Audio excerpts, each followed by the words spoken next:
বিভিন্ন পর্যায়ের প্রতিনিধিবৃন্দ, প্রিন্ট ও ইলেকট্রনিক মিডিয়া সাংবাদিকবৃন্দ, আসসালামু আলাইকুম।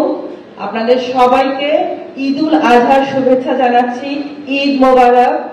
আমরা গতকাল এই জেলা সহ সারা বিশ্বের বিভিন্ন দেশেই কিন্তু ঈদুল আজহা উদযাপিত হয়েছে। মুসলমানদের জন্য সর্ববৃহৎ যে অনুষ্ঠান, তার মধ্যে দ্বিতীয় সর্ববৃহৎ উৎসব হচ্ছে ঈদুল আজহা। ঈদুল আজহায় আমরা ত্যাগের মহিমায় মহিমান্বিত হয়ে মহান রাব্বুল আলামিনের সন্তুষ্টি লাভের জন্য যে কুরবানি দেই, সেই সন্তুষ্টি এবং সেই ত্যাগ যেন আমরা আমাদের নিজেদের মধ্যে তা লালন করতে পারি, সেই আশা রাখছি।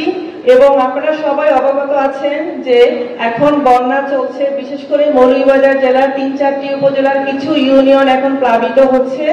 আমরা সবাই যেন একসাথে এই বন্যা কবলিত মানুষদের পাশে থাকতে পারি, তাদের বিপদে থাকতে পারি এবং এই জেলার উন্নয়নে আমরা সবাই যেন কাজ করতে পারি, সেই আশা রাখছি। এবং আজকের এই আয়োজনের জন্য মৌলভীবাজার ৩ আসনের মাননীয় সংসদ সদস্যকে আমি অসংখ্য ধন্যবাদ এবং কৃতজ্ঞতা জানিয়ে সবাইকে আবারও ঈদুল আজহা শুভেচ্ছা জানিয়ে শেষ করছি। ঈদ মোবারক।